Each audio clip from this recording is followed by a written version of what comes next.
오늘 이 새벽에 하나님께서 우리에게 주시는 하나님 말씀은 호세아 3장 1절에서 5절까지 말씀입니다. 저와 여러분이 한 절씩 나누어서 교독합니다. 여호와께서 내게 이르시되 이스라엘 자손이 다른 신을 섬기고 금포도 과자를 즐길지라도 여호와가 그들을 사랑하나니 너는 또 가서 타인의 사랑을 받아 음녀가 된 그 여자를 사랑하라 하시기로.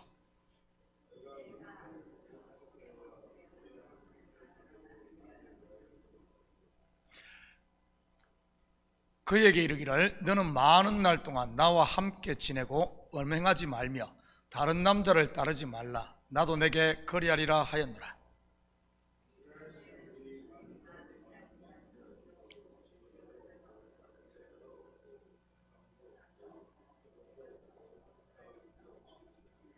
함께 읽겠습니다.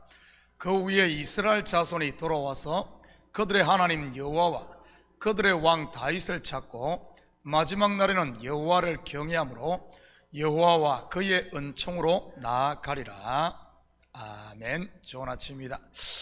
오늘 본문은 자기 백성을 향한 변함없는 하나님의 사랑을 호세아 선지자를 통해 잘 보여주고 있습니다. 일명 그럼에도 불구하고의 사랑이라고나 할까요? 물론 선지자 호세아는 서론에서 말씀드렸듯이 예수 그리스도를 예표하고요, 같이 살펴보면서 저와 여러분을 향한 하나님의 사랑의 깊이와 높이와 넓이를 이 새벽에 한번 청량해 보았으면 좋겠습니다. 1절입니다.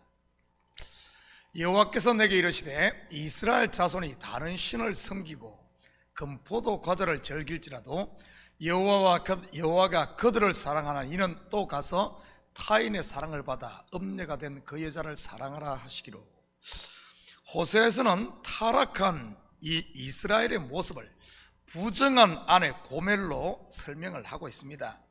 이스라엘과 고멜의 이 모습은 또한 저와 여러분을 말하는 것이고요, 당시 금포도 과자는 이 가정한 바알 숭배 때 바치던 예물 중 하나였습니다.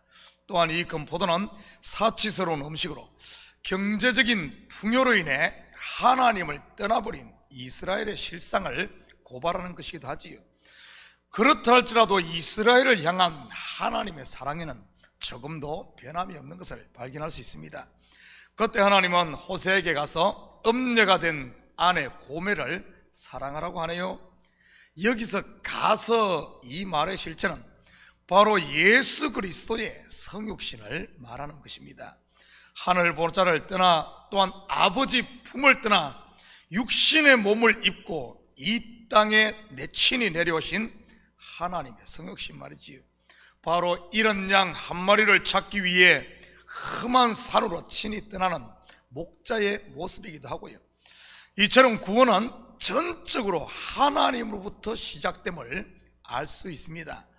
세상 다른 종교에서 말하는 인생의 힘으로 쌓아 하늘에 도달하는 그런 바벨탑이 아니라는 사실이지요. 이러한 모습은 창세기 3장을 통해서도 우리가 자세히 발견할 수 있지요. 선악과를 따먹고 타락한 아담과 하와를 하나님이 직접 찾아오시니까요. 그리고 벌거벗은 그들에게 양을 잡아 가죽옷을 지어 입히지 않습니까? 이러한 모습은 야곱이 자기의 아내를 찾아 밧단아람으로 떠나는 모습 속에서도 볼 수 있습니다. 창세기 2장에 보면 남자가 부모를 떠나 그의 아내와 합하여 둘이 한 몸을 이루라는 이야기가 오늘 본문에 가서 이 말 속에 들어있는 것이지요. 우리가 하나님을 찾아가는 것이 아니라 하나님이 자기 아들 예수 그리스도를 우리에게 보내 친히 찾아오시는 모습 속에 말이지요. 이렇게 해서 찾은 저와 여러분을 다시 세상에 보냅니다. 이런 양들에게 길을 인도하라고 말이지. 하나님의 영을 받은 성도에게는 누구나 이 사명이 주어져 있습니다. 그래서 우리 속에 그리스도의 빛, 성령의 빛을 주신 것 아니겠습니까? 어두운 세상에 빛을 비추어 길을 안내하라고 말이지. 그런데 혹시 이 말이나 아니면 항아리로 우리 속에 있는 이 빛을 덮어두지는 않았는지 이 새벽 좀 점검했으면 좋겠습니다. 우리의 이 항아리를 깨야지 덮고 있는 이 덮개를 벗겨버려야지 우리 속에 있는 이 생명의 빛이 빛을 비춰 지금도 험산줄령 어떻게 보면 헤매고 있는 어린 양과 같은 주위의 영혼들에게 길을 안내할 수 있는 것 아니겠습니까? 2절 계속해서 봅니다. 내가 은 15개와 보리 한 호멜 반으로 나를 위하여 그를 사고, 호세는 자신의 품을 떠나 음행을 하다가 마침내 노예 상태가 되어버린 아내를 위해 속전을 지불하고 그녀를 삽니다. 고멜은 호세아의 아내였는데 이 속전을 냈다는 말은 이미 이 뭡니까? 이 빛을 져서 이 뭡니까? 이 종이 되었다는 이런 의미입니다. 원래 아내는 남편에게 권리가 있잖아요. 그러니 마음대로 할 수 있는데 값을 지불했다는 것은 벌써 빚졌다는 이런 말이지요. 그런데 그 속전이 은 15개와 보리 한 호멜 반입니다.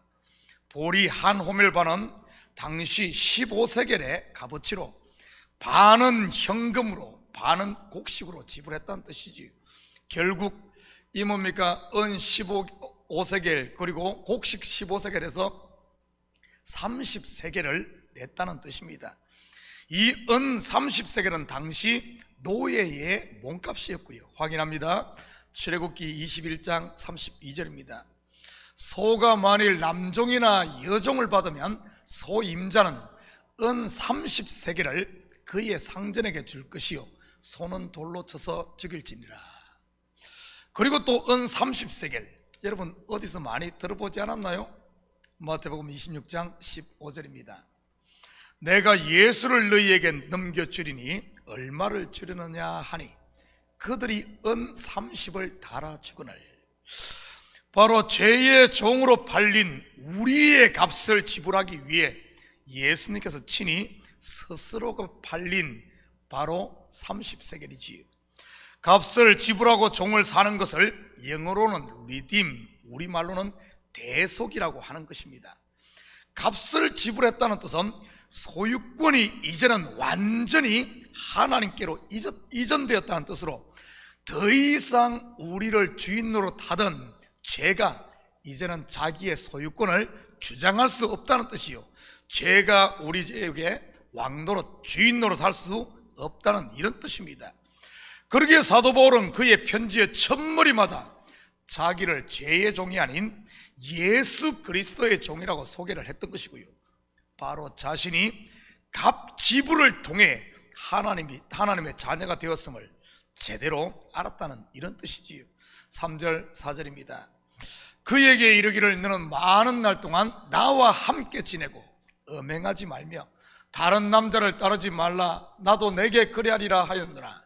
이스라엘 자손들이 많은 날 동안 왕도 없고 지도자도 없고 제사도 없고 주상도 없고 에봇도 없고 드라빔도 없이 지내다가 죄에게 팔린 고멜을 속량한 호세아는 그녀를 많은 날 동안 정숙히 지내도록 합니다.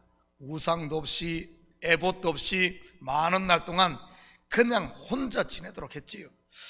남유다에게 있어 그 기간은 70년으로 정해졌지만 오늘 본문의 북이스라엘에게는 그 기간은 단지 많은 날 동안으로만 언급되었습니다. 북이스라엘은 죄가 많아 긴 세월을, 그리고 남유다는 죄가 적어서 70년으로 한정을 한 것일까요? 물론 그렇게 생각할 수도 있지만 하나님 앞에 죄가 많고 적음이 어디 있겠습니까? 어차피 다 죽을 죄인인데 말이지요. 그렇다면 이것은 무엇을 말하는 것일까요? 영적으로 이 의미를 한번 살펴보도록 하겠습니다.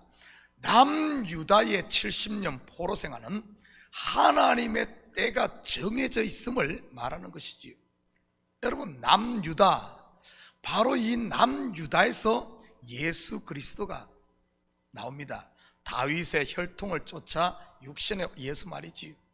이 말은 예수님의 때는 정해져 있다는 이런 말입니다. 그에 비해 많은 날 동안이라고 한 이스라엘은 장자인 우리의 때를 말하는 겁니다. 바로 내가 준비되는 때를 말하는 것이지요. 내가 계속해서 고집만 부린다면 그 때는 길어질 것이요, 그러지 않고 빨리 나를 쳐 복종시키며 무릎을 꿇는다면 그 우리의 눈이 열리고 진리의 눈이 열리고 이 은혜의 세계를 누리는 이 세계가, 이 기간이 짧아지는 것 말이지요. 다시 말해, 하나님의 때는 준비되어 있는데 장자인 나의 때는 내가 준비될 때까지 하나님께서 참고 기다리신다는 이런 말입니다. 그렇다면 역사적으로 북이스라엘이 돌아오는 때 준비된 때가 언제일까요? 탁 건드리기만 해도 터질 때 말이지요. 바로 5 남편과 살다가 지금 살고 있는 남편도 제 남편이 아닌 목마른 사마리아 수가성 여인이 예수님을 만나는 그때입니다. 그 여인 지푸라기더라도 잡으려고 하지 않았습니까? 확인합니다. 요한복음 4장 14절 15절입니다. 내가 주는 물을 마시는 자는 영원히 목마르지 아니하리니 내가 주는 물은 그 속에서 영생하도록 솟아나는 샘물이 되리라. 여자가 이르되 주여 그런 물을 내게 주사 목마르지도 않고 또 여기 물기르러 오지도 않게 하옵소서. 오랜 세월 동안 왕도 없이, 그들을 이끌어줄 제사장도 없이, 그리고 그들의 눈을 밝혀줄 율법도 없이 지낸 이 북이스라엘, 바로 사마리아이지. 그러니 그들은 어디서 예배를 드려야 하는지, 어떻게 드려야 하는지 안개 속에서 갈증만 돼갔던 것입니다. 그러면서 그들은 은혜에 목말라 있었지. 그러니 예수님이 던지는 말 한마디 한마디가 그녀의 마음의 문을 열게 했던 것 아니겠습니까? 그런 그에게 예수님의 말씀은 가뭄의 단비처럼 그의 영혼을 소생시켰던 것이고요. 그러면서 예수님과의 대화가 어디로 이어집니까? 바로 참된 예배로 이어집니다. 우리가 잘 아는 영과 진리로 예배하는 참 예배의 자리 말이지요. 바로 하나님께서 많은 날 동안 두신 것은 이스라엘을 정결케 하여 흠없는 신부로 다시 막기 위함이었던 것입니다. 우리도 똑같습니다. 우리 속에 남아있는 이런 것들, 우리를 기다리시는 하나님께서 기다리고 또 기다리는, 우리가 보면은 하나님이 왜 그냥 강제로 하지 않을까? 하나님은, 하나님의 영은 인격의 영입니다. 우리를 기다리는 거죠. 때를 기다리는 거예요. 바로 오늘 그 모습을 여기서 이야기해주고 있는 것이지. 5절입니다. 그 후에 이스라엘 자손이 돌아와서 그들의 하나님 여호와와 그들의 왕 다윗을 찾고 마지막 날에는 여호와를 경외함으로 여호와와 그의 은총으로 나아가리라. 그들의 왕 다윗은 바로 다윗의 후손으로 오셔서 영원한 왕이 되실 예수 그리스도를 말하는 것이지요. 바로 예수 그리스도 안에서 율법이 진리로 완성되어 하나님의 은혜 아래 갈 것을 말하는 것 말이지요. 둘이 하나로 말입니다. 사도 바울은 로마서에서 이 비밀을 진리에 이르는, 다시 말해 온전히 된 그들에게는 진리도 거룩하고 율법도 거룩하며 이 율법을 은혜가, 진리가 완성함으로 말미암아 둘이 하나 되는 이 비밀을 이야기해주고 있습니다.